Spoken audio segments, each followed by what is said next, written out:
കിഫ്ബി ഇടപാടുമായി ബന്ധപ്പെട്ട് മുഖ്യമന്ത്രി ആവർത്തിച്ച് ജനങ്ങളെ തെറ്റിദ്ധരിപ്പിച്ചുകൊണ്ടിരിക്കുകയാണ്. ഒന്നാമത് ഈ തെരഞ്ഞെടുപ്പ് കാലത്ത് മുഖ്യമന്ത്രിയുടെ വൈകുന്നേരത്തെ 1 മണിക്കൂർ വാർത്താ സമ്മേളനം തന്നെ അത് തത്സമയ സംപ്രേഷണം ചെയ്യുന്നത് തന്നെ അനൗചിത്യമുള്ള ഒരു കാര്യമാണ്. അദ്ദേഹം മുഖ്യമന്ത്രി കസേരയിൽ ഇരുന്നു കൊണ്ട് തെറ്റിദ്ധാരണാജനകമായിട്ടുള്ള പ്രചാരണമാണ് നടത്തിക്കൊണ്ടിരിക്കുന്നത്. കിഫ്ബി ഇടപാടിൽ കേന്ദ്ര സർക്കാർ CNAGയെ ഉപയോഗിച്ച് സംസ്ഥാനത്തിൻ്റെ വികസനം തടസ്സപ്പെടുത്തുന്നുവെന്നാണ് മുഖ്യമന്ത്രിയുടെ വാദം. കേന്ദ്ര സർക്കാർ CNAGയെ ഉപയോഗിച്ച് സംസ്ഥാന ഗവൺമെൻറ്റിൻ്റെ വികസനം തടസ്സപ്പെടുത്തുന്നു. നമ്മുടെ രാജ്യത്തെ ഭരണഘടനയെ സംബന്ധിച്ചോ ഭരണ സംവിധാനത്തെ സംബന്ധിച്ചോ ഭരണഘടനാ സ്ഥാപനങ്ങളെ സംബന്ധിച്ചോ സാമാന്യമായിട്ടുള്ള അറിവുള്ള ഒരാൾ പോലും ഇത്തരം ഒരു ബാലിശമായ വാദം ഉന്നയിക്കില്ല. CNAG രാജ്യത്തെവിടെയെങ്കിലും ഏതെങ്കിലും ഒരു പ്രതിപക്ഷ കക്ഷി ഇതിനു മുമ്പ് CNAG രാഷ്ട്രീയം കളിക്കുന്നു എന്നുള്ള ആരോപണം ഉന്നയിച്ചിട്ടുണ്ടോ? CNAG ഒരു സംസ്ഥാനത്തെ ഭരണം തടസ്സപ്പെടുത്താൻ, വികസനം തടസ്സപ്പെടുത്താൻ ശ്രമിക്കുന്നു എന്നുള്ള ആരോപണം ഉന്നയിച്ചിട്ടുണ്ടോ?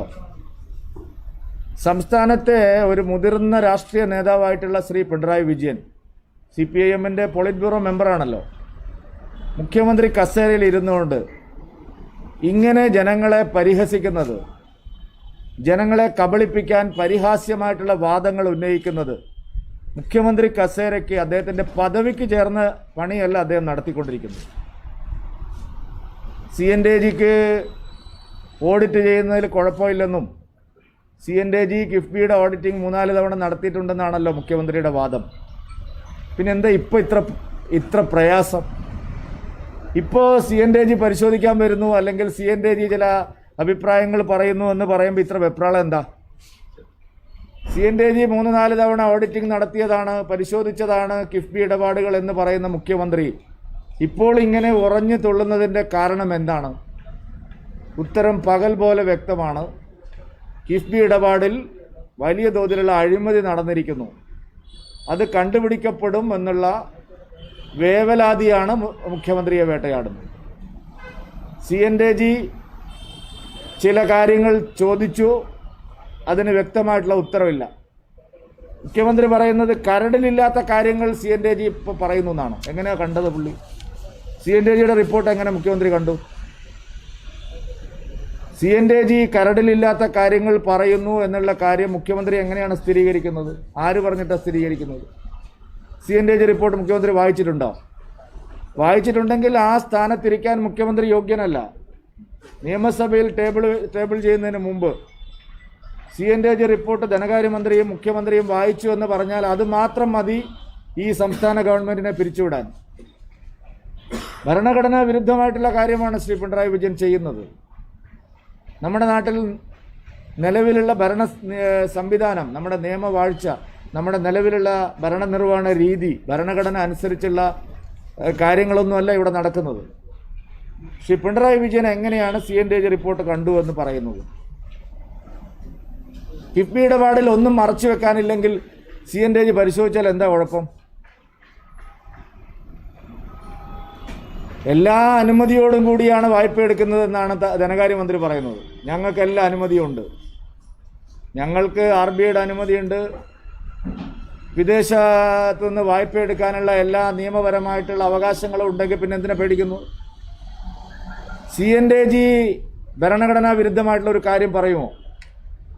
രാജ്യത്തെവിടെയെങ്കിലും CNAG ഭരണഘടനയ്ക്ക് നിരക്കാത്ത ഒരു കാര്യം പറയുമോ? തങ്ങൾക്ക് അവകാശമില്ലാത്ത ഒരു കാര്യം അന്വേഷിക്കാൻ CNAG പുറപ്പെടുമോ? അതിനെ ചോദ്യം ചെയ്യാനുള്ള ഭരണഘടനാപരമായി തന്നെയുള്ള റൈറ്റ് നമ്മൾക്കില്ലേ? CNAG നിയമവിരുദ്ധമായ ഒരു കാര്യം ചെയ്താൽ, CNAG ഇടപെടാൻ പാടില്ലാത്ത ഇടത്ത് ഇടപെട്ടാൽ നമ്മുടെ നാട്ടിലെ ഭരണഘടന അനുസരിച്ച് തന്നെ അതിനെ ചോദ്യം ചെയ്യാനുള്ള അവകാശങ്ങളുണ്ട്. ഇവിടെ പിന്നെ കേന്ദ്ര സർക്കാരിൻ്റെ പല കാര്യങ്ങളെയും ഇവിടെ അഭിഭാഷകരെ ലക്ഷക്കണക്കിന് കോടിക്കണക്കിന് രൂപ ചെലവഴിച്ച് കോടതിയിൽ പണം ചെലവഴിച്ച് ഇവിടെ കേസ് നടത്തുന്നില്ലേ? കൊലക്കേസിലെ പ്രതികളെ രക്ഷിക്കാൻ പിണറായി വിജയൻ കേസ് നടത്തുന്നില്ലേ?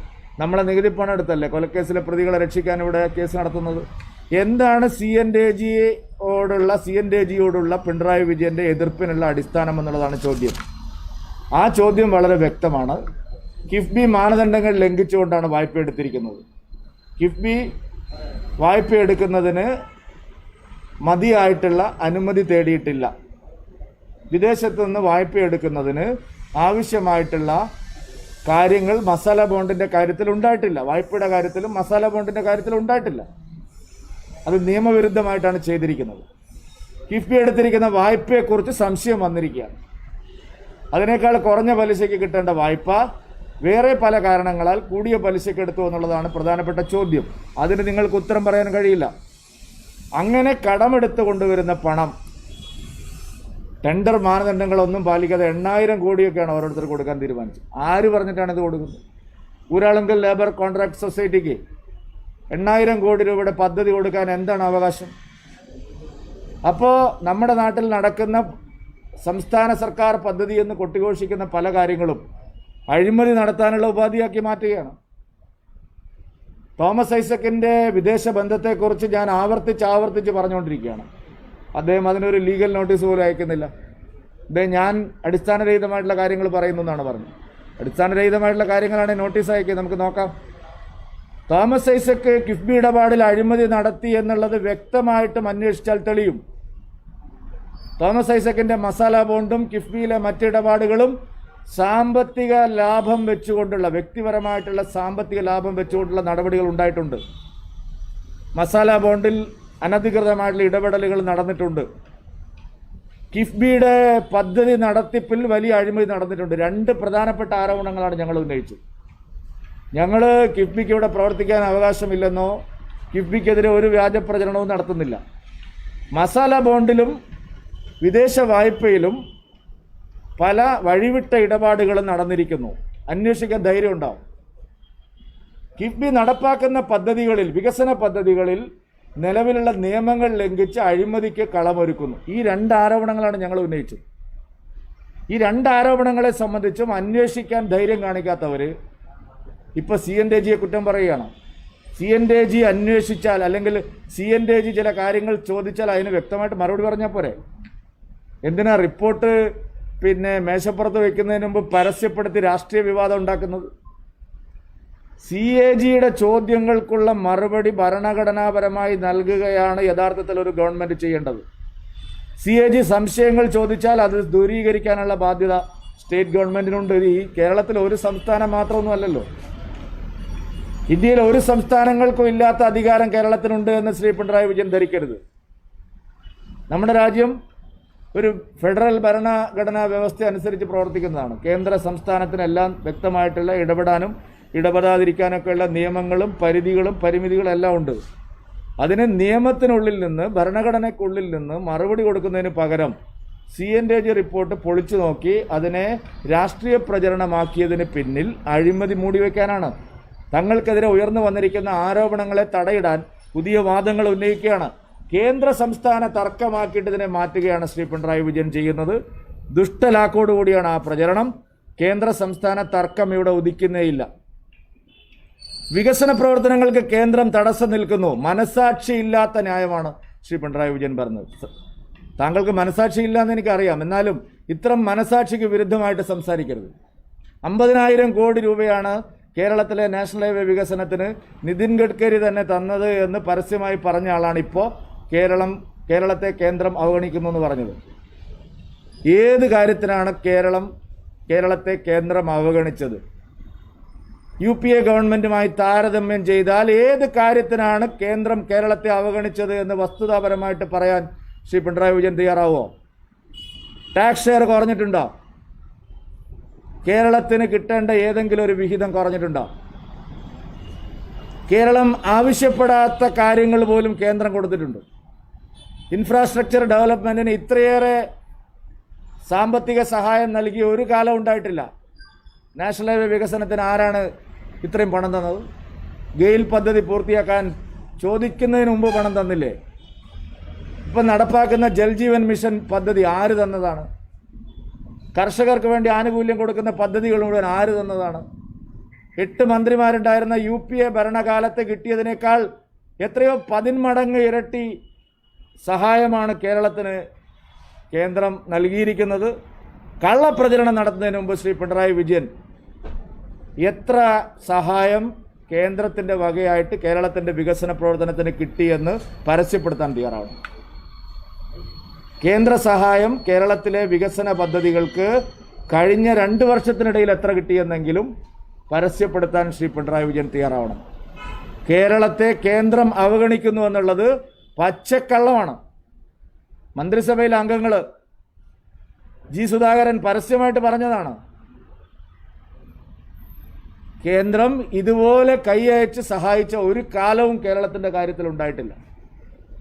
എന്നിട്ട് കേന്ദ്രം കേരളത്തെ അവഗണിക്കുന്നു എന്നുള്ള കള്ളപ്രചരണം ശ്രീ പിണറായി വിജയൻ നടത്തുന്നു. മനസാക്ഷിക്ക് വിരുദ്ധമായിട്ടുള്ള പ്രചരണമാണ് ശ്രീ പിണറായി വിജയൻ നടത്തുന്നത്. അഴിമതി പിടിക്കപ്പെടുമ്പോഴാണ് ഈ വേവലാതിയും വെപ്രാളവും മുഴുവൻ. CNDG-യുടെ റിപ്പോർട്ടിനെ ആധാരമാക്കി രാജ്യത്ത് പല അന്വേഷണങ്ങളും നടന്നിട്ടുണ്ട്. അതാണ് ശ്രീ പിണറായി വിജയനെ വേട്ടയാടുന്നത്. ഇപ്പോൾ CM രവീന്ദ്രനെ ചോദ്യം ചെയ്യാൻ പോവുകയാണല്ലോ. മുഖ്യമന്ത്രിയുടെ ഓഫീസിൽ വേറെയും 2 ഉദ്യോഗസ്ഥന്മാരുണ്ട് എന്ന് BJP നേരത്തെ പറഞ്ഞപ്പോൾ നമ്മുടെ മാധ്യമ സുഹൃത്തുക്കൾക്ക് പോലും സംശയമായിരുന്നു. ഇതൊരു അതിശയോക്തിപരമായിട്ടുള്ള ആരോപണമാണോ അല്ലെങ്കിൽ നിരീക്ഷണമാണോ എന്ന് ചോദിച്ചവരുണ്ട്. മുഖ്യമന്ത്രിയുടെ മനസാക്ഷി സൂക്ഷിപ്പുകാരനാണല്ലോ CM രവീന്ദ്രൻ. CM രവീന്ദ്രനെ മര്യാദയ്ക്ക് ചോദ്യം ചെയ്താൽ ഊരാളുങ്കലിൻ്റെ ഇടപാടുകളും മുഖ്യമന്ത്രി നേരിട്ട് നടത്തുന്ന ഇടപാടുകളും വളരെ വ്യക്തമായിട്ട് പുറത്തു വരും. അതിനുള്ള വേവലാതിയാണ് മുഖ്യമന്ത്രിക്ക് ഈ പ്രസ്താവനകളെല്ലാം നടത്താനുള്ള കാരണം. CM രവീന്ദ്രനെയും പുത്തലത്ത് ദിനേശനെയും മര്യാദക്കൊന്ന് ചോദ്യം ചെയ്താൽ കേരളം കണ്ട ഏറ്റവും നടുങ്ങുന്ന അഴിമതികളുടെ കഥകളെല്ലാം പുറത്തു വരും. ശതകോടിക്കണക്കിനൊന്നും അല്ല ഉണ്ടാക്കിയിരിക്കുന്നത്. എല്ലാവർക്കും അറിയാം, പാർട്ടിയിൽ എല്ലാവർക്കും അറിയാം ഈ കാര്യം. CPIM-ൽ എല്ലാവർക്കും അറിയാം. CPM-ന്റെ കാര്യങ്ങളെക്കുറിച്ച് ബാലപാഠമെങ്കിലും അറിയുന്ന എല്ലാവർക്കും അറിയാം. CM രവീന്ദ്രൻ അറിയുന്ന രഹസ്യങ്ങളെല്ലാം. സഹസ്ര കോടിക്കണക്കിന് രൂപയുടെ അഴിമതിയാണ് മുഖ്യമന്ത്രിയുടെ ഓഫീസിൽ ഇരുന്നു കൊണ്ട് ഇവർ നടത്തിയിട്ടുള്ളത്. അത് പുറത്തു വരുമെന്നുള്ള വേവലാതിയാണ് കേന്ദ്രവിരുദ്ധ സമരത്തിന് പ്രേരിപ്പിക്കാൻ മുഖ്യമന്ത്രി ഇപ്പോൾ ചന്ദ്രഹാസമേളയ്ക്ക് വരുന്നത്. കേന്ദ്രവിരുദ്ധ സമരം അതൊന്നും ഇവിടെ വിലപ്പോകുന്ന കാര്യമല്ല. സ്വന്തം സർക്കാർ നടത്തിയിട്ടുള്ള, സ്വന്തം വകുപ്പിലും മുഖ്യമന്ത്രിയുടെ ഓഫീസ് കേന്ദ്രീകരിച്ച് നടത്തിയിട്ടുള്ള അഴിമതികളെ സംബന്ധിച്ചുള്ള വ്യക്തതയാണ് മുഖ്യമന്ത്രി വരുത്തേണ്ടത്. ഭയപ്പെടാൻ ഒന്നുമില്ലെങ്കിൽ ഒരന്വേഷണത്തെയും മടിയിൽ കനമില്ലാത്തവന് വഴിയിൽ ഭയമില്ല എന്ന് പറഞ്ഞ ആളാണല്ലോ ശ്രീ പിണറായി വിജയൻ. സമഗ്രമായ അന്വേഷണം നടത്താൻ എല്ലാ ഏജൻസികളും വരണമെന്ന് പറഞ്ഞ ആളാണല്ലോ ശ്രീ പിണറായി വിജയൻ. ഇപ്പം എന്താണ് കേന്ദ്രവിരുദ്ധ സമരം നടത്താനുള്ള കാരണം? അതുകൊണ്ട് സംസ്ഥാനത്ത് അഴിമതി രാജാണ് കഴിഞ്ഞ 4.25 കൊല്ലം ശ്രീ പിണറായി വിജയൻ നടത്തിയത്. ഇന്ത്യ കണ്ട ഏറ്റവും വലിയ അഴിമതിക്കാരനായിട്ടുള്ള മുഖ്യമന്ത്രിയാണ് ശ്രീ പിണറായി വിജയൻ. നിലവിൽ ഇന്ത്യ കണ്ട ഏറ്റവും വലിയ അഴിമതിക്കാരനായിട്ടുള്ള മുഖ്യമന്ത്രിയാണ് ശ്രീ പിണറായി വിജയൻ. ശരിയായ അന്വേഷണം നടന്നാൽ ഈ നാടിനത് ബോധ്യപ്പെടും, ഒരു സംശയവുമില്ല. ഇന്ത്യയിൽ ഒരു മുഖ്യമന്ത്രിയും ഇതുപോലെ ആസൂത്രിതമായ സഹസ്ര കോടിക്കണക്കിന് രൂപയുടെ അഴിമതി നടത്തിയിട്ടില്ല. എല്ലാ പദ്ധതികളും അഴിമതിയാണ്. അത് K-ഫോൺ ആവട്ടെ, ലൈഫ് മിഷൻ ഇടപാടാവട്ടെ, മൊബിലിറ്റി ആവട്ടെ,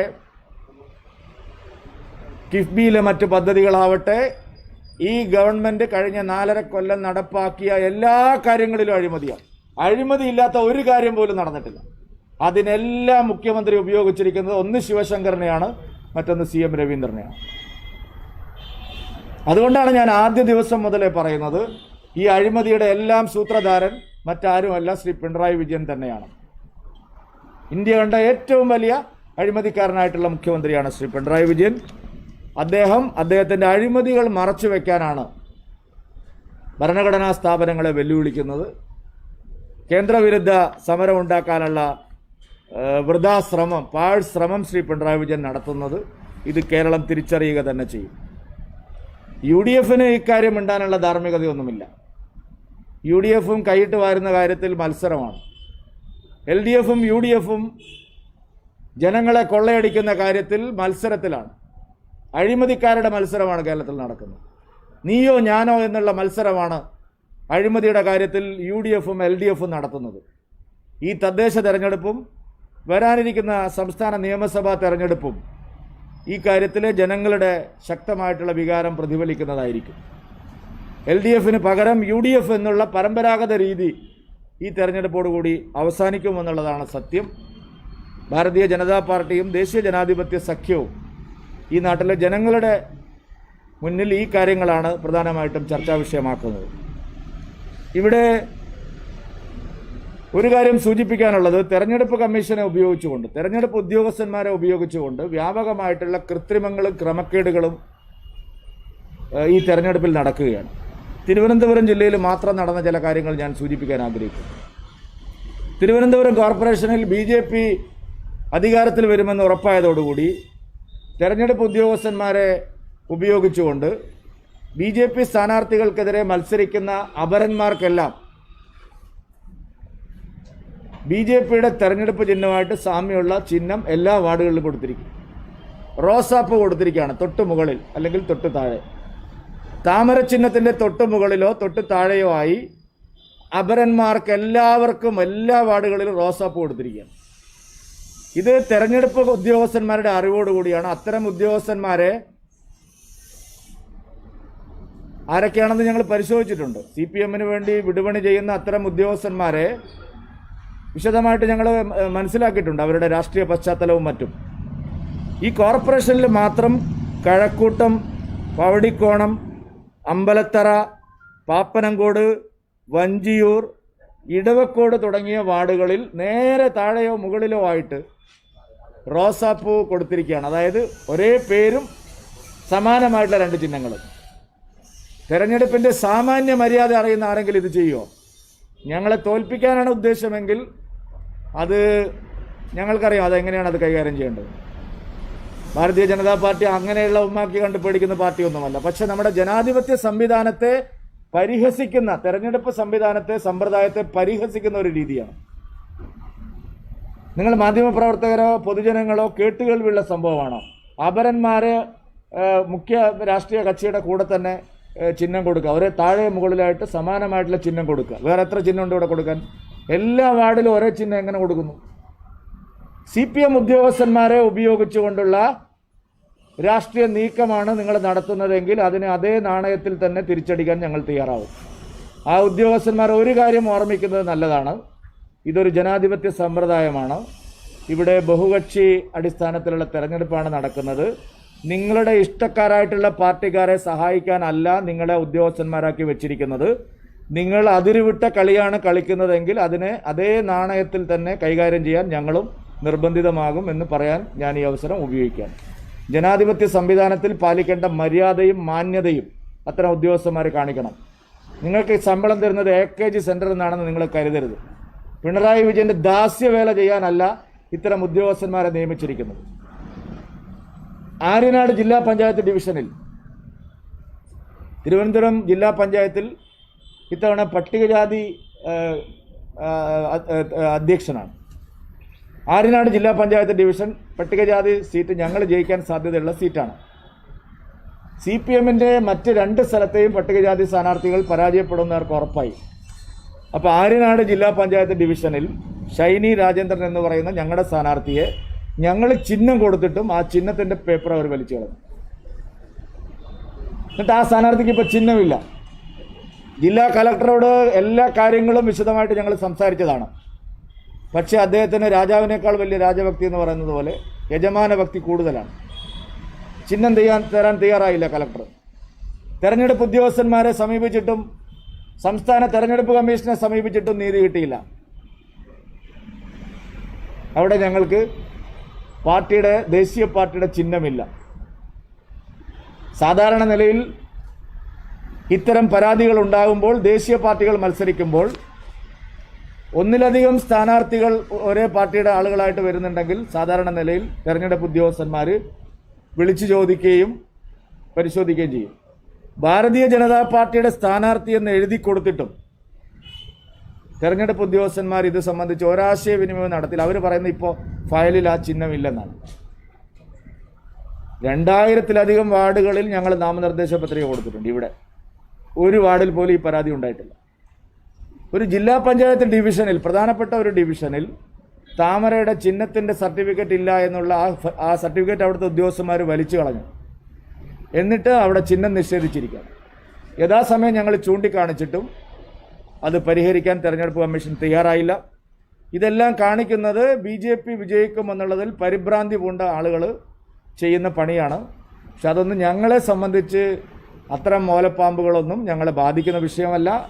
ഉർവശി ശാപം ഉപകാരമായി എന്നുള്ള നിലയിൽ ഈ വാർഡുകളിലെല്ലാം ഞങ്ങളെ തോൽപ്പിക്കാൻ അപരന്മാർക്ക് സാമ്യമുള്ള ചിഹ്നം കൊടുത്ത വാർഡുകളിലും ഞങ്ങളെ ചിഹ്നം തരാതെ തോൽപ്പിക്കാൻ ശ്രമിക്കുന്ന വാർഡുകളിലുമെല്ലാം കൂടുതൽ പ്രവർത്തകന്മാരെ ഇറക്കി ആ വാർഡുകളിലെല്ലാം പ്രചാരണം ഊർജിതമാക്കാൻ നമ്പർ അടിസ്ഥാനത്തിൽ സ്ഥാനാർത്ഥിയുടെ നമ്പർ മാത്രം പ്രചരിപ്പിക്കാൻ ഞങ്ങളിതിൽ നോക്കാമല്ലോ നിങ്ങളുടെ ഇടപാട് എവിടെയാണ് വിജയിക്കാൻ പോകുന്നതെന്ന്. അതുകൊണ്ട് തെരഞ്ഞെടുപ്പ് കമ്മീഷനെ ഉപയോഗിച്ച് ഇത്തരം ജനാധിപത്യ വിരുദ്ധമായിട്ടുള്ള പ്രവൃത്തിയിൽ ഏർപ്പെട്ടാൽ ശക്തമായിട്ടുള്ള പ്രതിരോധം ഉണ്ടാകും എന്ന് ഞാൻ ഒരിക്കൽ കൂടി പറയാൻ ആഗ്രഹിക്കുന്നു.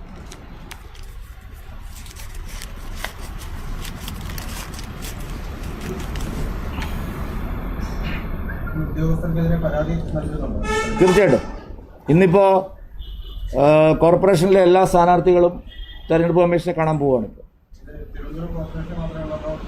അല്ല, മറ്റ് സ്ഥലങ്ങളിൽ നിന്നുള്ള വിവരങ്ങൾ എനിക്ക് ലഭ്യമായിട്ടില്ല. പക്ഷേ ഇവിടെ ഇത് പകൽ പോലെ വ്യക്തമാണ്. നിങ്ങൾക്ക് അന്വേഷിക്കാമല്ലോ. കാരണം ഇപ്പം ഞാൻ മത്സരിക്കുകയാണെങ്കിൽ എൻ്റെ പേരിന് താഴെയോ മുകളിലായിട്ട് സമാനമായിട്ട് ചിഹ്നം എൻ്റെ അവരന് കൊടുക്കുകയാണ്. ഒരു സ്ഥലത്തല്ല, നിരവധി സ്ഥലങ്ങളിൽ. അതിൻ്റെ ഉദ്ദേശം വളരെ വ്യക്തമാണ്. അത് കാണേണ്ട രീതിയിൽ തന്നെ ഞങ്ങളുടെ പാർട്ടി അത് കാണും. അല്ല, ഉണ്ട്. പക്ഷെ സാധാരണഗതിയിൽ അപരന്മാരുണ്ടാവുമ്പോൾ ചെയ്യുന്ന ഒരു രീതിയുണ്ട്. സാധാരണ തെരഞ്ഞെടുപ്പുകളിലെല്ലാം കോൺഗ്രസിൻ്റേത്, BJPയുടേത്, CPMൻ്റേത് സ്ഥാനാർത്ഥികൾ കഴിഞ്ഞതിന് ശേഷമാണ് ഈ അപരന്മാരുടെയും സ്വതന്ത്രന്മാരുടെയും എല്ലാം കൊടുക്കുന്നത്. മാത്രമല്ല സമാനമായ ചിഹ്നം കൊടുക്കാറില്ല. അത് ഒരു സാമാന്യ മര്യാദയാണ്. ആ മര്യാദയാണ് ഇവിടെ ലംഘിക്കപ്പെട്ടിരിക്കുന്നത്. അല്ല, വ്യാപകമായിട്ടുണ്ടെങ്കിൽ ഈ 6ഉം 1ഉം 7 കാര്യത്തിൽ അത് നേരിടാനുള്ള കരുത്തൊക്കെ ഞങ്ങൾക്കുണ്ട്. പക്ഷേ ഞങ്ങളിത് ചൂണ്ടിക്കാണിക്കുന്നത് ഇത്തരം കാര്യങ്ങൾ ഒരു തെരഞ്ഞെടുപ്പ് സമ്പ്രദായത്തിന് യോജിച്ച കാര്യങ്ങളല്ല.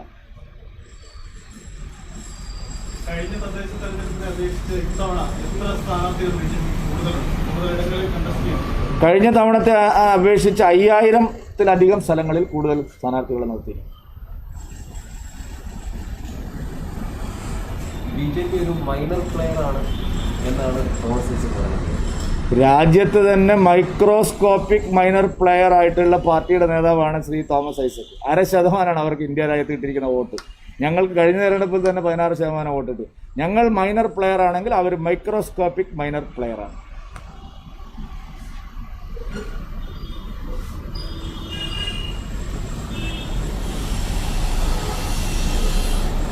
കഴിഞ്ഞ ദിവസം ഇല്ല, എന്താണ് വാട്സപ്പ് സന്ദേശം? ED ഉദ്യോഗസ്ഥർ പുറത്തു കൊടുത്ത ഒരു വാട്സപ്പ് സന്ദേശം എന്ന രീതിയിലാണ് അദ്ദേഹം കാണിച്ചത്. ഈ വിഷയം കൈകാര്യം ചെയ്യുന്നതിൽ കൊച്ചിയിലെ ED ഉദ്യോഗസ്ഥർക്ക് ചില വീഴ്ചകൾ, ചില ധൃതിയോ അല്ലെങ്കിൽ കമ്മ്യൂണിക്കേഷൻ ചില ഉണ്ടായിരുന്നു. ഒന്നാമത്തെ കാര്യം, ഐസക്കിനും പിണറായി വിജയനും ED എന്ന് പറയുമ്പോഴേക്ക് ഈ കുരിശ് മറ്റത് കാണുന്നത് പോലെയാണ്. അവർക്ക് ആകെ പേടിയായിരിക്കണം ഈ അന്വേഷണ ഏജൻസികൾ. അപ്പോൾ എന്ത് പറഞ്ഞാലും അത് ED ആണെന്ന് വിചാരിക്കുകയാണ്. ആരോ വാട്സപ്പ് അയക്കുന്നത് ED ആണെന്ന് പറഞ്ഞിട്ട് അദ്ദേഹം ഒരുത്തനെ തന്നെ നനച്ചിരുന്നാൽ വരുന്നതെല്ലാം അവനെന്ന് തോന്നും. അതാണിപ്പോൾ ഈ കേന്ദ്ര അന്വേഷണ ഏജൻസികളുടെ കാര്യത്തിൽ എല്ലാ മന്ത്രിമാരുടെയും സ്ഥിതി. 2 മന്ത്രിമാർക്ക് മഹാരാഷ്ട്രയിൽ ഭൂമിയുണ്ട്, നിങ്ങൾ തന്നെയാണ് പറഞ്ഞത്. പത്രങ്ങളിലും ചാനലുകളിലാണ് ഞാൻ വായിച്ചത്. കേരളത്തിലെ 2 മന്ത്രിമാർക്ക് മഹാരാഷ്ട്രയിൽ 200 ഏക്കർ ഭൂമി എന്ന് പറഞ്ഞാൽ എന്താ സ്ഥിതി? അപ്പോൾ ഐസക്കിനൊക്കെ ഈ കേന്ദ്ര അന്വേഷണ ഏജൻസികളെ കാണുമ്പോൾ എന്തും അവരെ കാണുമ്പോൾ ഒരു ഭയം വർദ്ധിച്ചിരിക്കുകയാണ്. അത് മടിയിൽ കനമുള്ളത് കൊണ്ടാണ്.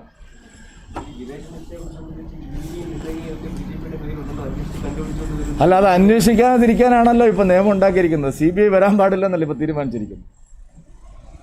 ഇതൊക്കെ പറയുകയും ചെയ്യുക, അവരാരും ഇവിടേക്ക് വരണ്ട എന്നുള്ള നിലപാടെടുക്കുകയും ചെയ്യാം. അതെങ്ങനെ ശരിയാവുന്നത്? വിദേശ നിക്ഷേപത്തെക്കുറിച്ച് CBI അന്വേഷിക്കണം. എന്നാൽ ഉത്തരവിടാൻ പറയട്ടെ. ഇല്ലേ ഒരു നോട്ടീസ് എനിക്ക് അയക്കണം.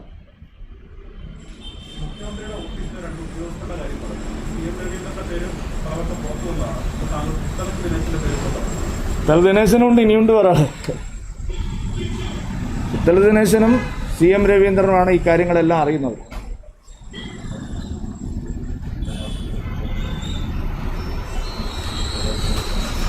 ഭരണപക്ഷ MLA-യുടെ ഒരു പ്രൈവറ്റ് സെക്രട്ടറി ഒരു മറ്റേ നടി ആക്രമിക്കപ്പെട്ട കേസുമായിട്ട് ബന്ധപ്പെട്ട് അദ്ദേഹത്തിനെ അറസ്റ്റ് ചെയ്തുകൊണ്ടുപോയി.